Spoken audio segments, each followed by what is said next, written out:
Vegetasi gulma. Yang pertama, mahasiswa diharapkan mampu melakukan tahapan kerja dalam menentukan luas plot minimum vegetasi gulma. Yang kedua, diharapkan mahasiswa mampu menentukan luas plot minimum berdasarkan data yang diperoleh.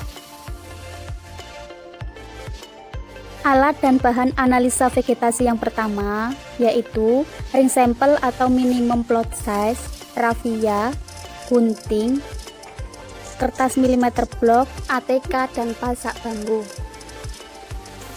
Prosedur pelaksanaan. Yang pertama, kita melakukan survei area lahan yang akan kita amati. Kemudian, langkah kedua, kita menentukan metode yang akan kita gunakan untuk melakukan analisis vegetasi. Dalam kegiatan ini, kita menggunakan metode titik, di mana dalam metode ini kita menentukan titik-titik yang mewakili pada area lahan tersebut. Dengan cara kita melemparkan ring sampel pada titik yang sudah ditentukan. Setelah ring sampel dilemparkan pada 5 titik lahan pengamatan, kemudian kita tandai dengan rafia.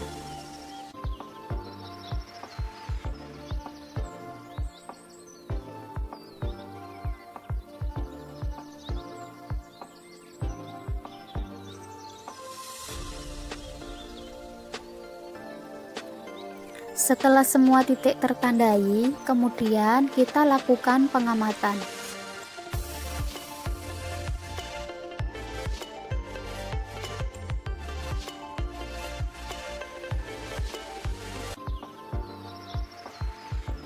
Pengamatan pada masing-masing titik dilakukan dengan cara kita mengamati dalam satu titik terdapat berapa jenis gulma.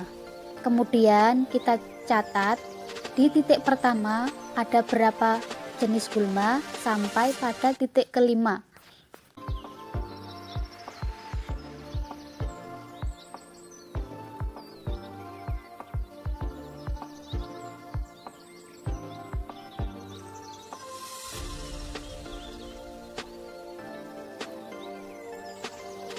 Setelah semua data terkumpul, kemudian kita membuat tabel hasil pengamatan analisis vegetasi gulma. Pengamatan pada analisis vegetasi yang pertama, di situ dilampirkan tabulasi data yang sudah diamati pada area lahan budidaya. Tabel yang dilampirkan di situ terdapat kolom nama spesies dan plot nomor. Dalam nama spesies kita tandai dengan inisial. Inisial ini mewakili dari salah satu jenis gulma yang ada pada lahan budidaya. Untuk nama spesies tersebut kita inisialkan dari A sampai H. Dalam data tersebut, inisial A dan B berada pada plot nomor 1 dan 2. Untuk selanjutnya, inisial nama spesies C dan D ada pada plot kedua, dan inisial E dan F ada pada plot nomor ketiga. Untuk inisial spesies G dan H ada pada plot nomor 4 dan plot nomor 5. Maksud dari tabel tersebut, inisial spesies digunakan untuk mempermudah kita menganalisa gulma yang ada di lapang. Jadi, inisial gulma bisa ditampilkan sesuai dengan keinginan si pengamat. Penjabaran dari tabel pengamatan, di situ terdapat plot nomor 1 sampai 5 karena kita menggunakan 5 titik yang kita amati di areal budidaya.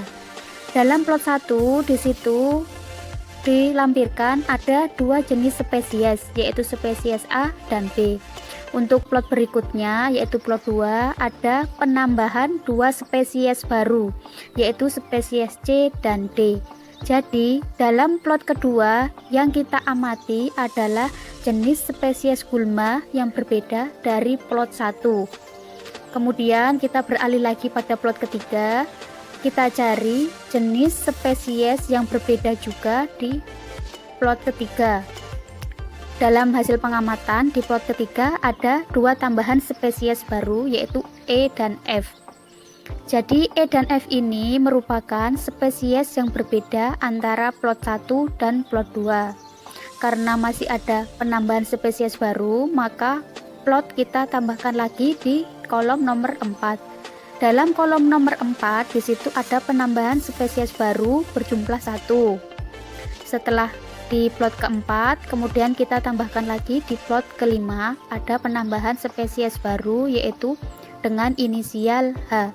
Jadi, apabila kalian melakukan pengamatan di lapang, tidak harus setelah semua data direkap dalam tabel 1, kemudian kita lanjutkan dengan membuat kurva minimum plot size. Kurva minimum plot size kita tampilkan pada buku milimeter block. Dari situ bisa kalian lihat kurva dari hasil pengamatan di lapang. Jadi di dalam kurva tersebut terdapat dua sumbu, yaitu sumbu X yang menunjukkan luas plot minimum dan sumbu Y adalah jumlah spesies. Jadi dari data tabel 1 kalian buat kurva minimum plot size seperti pada gambar tersebut. Dalam kurva yang kita tampilkan, kita jelaskan pada sumbu X di situ menunjukkan luas plot atau meter persegi. Di situ terdapat angka 2, 4, 8, dan 16. Kenapa angka yang ditampilkan itu tidak intervalnya tidak sama? Karena dalam kurva sumbu X itu menunjukkan kuadran 2 kali lipat pada angka sebelumnya. Jadi angka pertama ada 2, maka 2 kali lipatnya ada 4, kemudian 2 kali lipat dari 4 ada 8, dan di situ ada 16.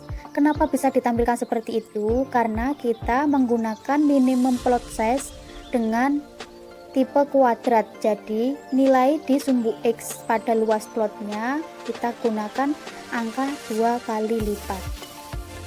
Setelah kita uraikan dari sumbu X dan nilai-nilai yang ditampilkan, kemudian kita lanjutkan pada sumbu Y. Pada sumbu Y di sini itu menunjukkan jumlah spesies. Jadi sumbu Y adalah mewakili dari hasil pengamatan yang kita lakukan dengan melihat hasil tabel yang pertama. Dari hasil tabel yang dilampirkan, di situ pada plot 1 terdapat 2 spesies. Jadi pada kurva kita tarik garis plot 1 2 jenis spesies. Kemudian di plot 2 ada penambahan 2 spesies baru. Jadi dalam plot kedua di sumbu X kita tarik garis ke sumbu Y dengan angka 4. Dalam pembuatan grafik ini nilai dari sumbu Y kita tambahkan karena kita menemukan jumlah spesies baru. Jadi otomatis nilai dari sumbu Y akan bertambah besar karena jumlah spesies yang kita hitung sudah berbeda. Dengan data pengamatan tersebut, langsung kita masukkan pada grafik yang sudah tersedia. Yang tadi sudah kita uraikan dari plot 1 dan 2, kemudian kita lanjut di plot 3, yaitu menunjukkan angka 4 di sumbu X, kemudian di sumbu Y-nya ada 6, karena di plot ketiga ada penambahan 2 spesies baru. Kemudian untuk yang di plot 4, di sumbu X-nya menunjukkan 8 meter persegi. Di situ jumlah spesiesnya ada penambahan 1, otomatis nilai angkanya bertambah 1 di angka ke-7. Untuk di plot kelima ada penambahan 1 lagi, otomatis di sumbu Y-nya ada kenaikan 1 angka di angka 8. Setelah semua data dimasukkan dalam kurva, kemudian kita hubungkan antara plot 1 dengan plot 5. Dari titik tengahnya kita tarik garis. Setelah semua terhubung sesuai dengan titik yang ada di grafik, kemudian kita tarik garis lurus antara sumbu X dan sumbu Y. Dari situ nanti kita menemukan titik singgung. Titik singgung di sini akan menunjukkan luas plot minimum. Setelah titik singgung sudah kita tarik garis ke bawah, di situ sudah ditampilkan dengan garis warna merah.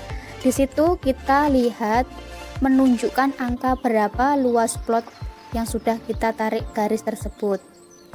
Dari data pengamatan, luas plot yang menunjukkan garis singgungnya yaitu terdapat pada angka 1,25 meter persegi. Jadi angka tersebut merupakan luas plot minimum pada analisa vegetasi 1. Dengan adanya luas plot minimum tersebut, maka kita dapat melanjutkan pengamatan di analisa vegetasi yang kedua.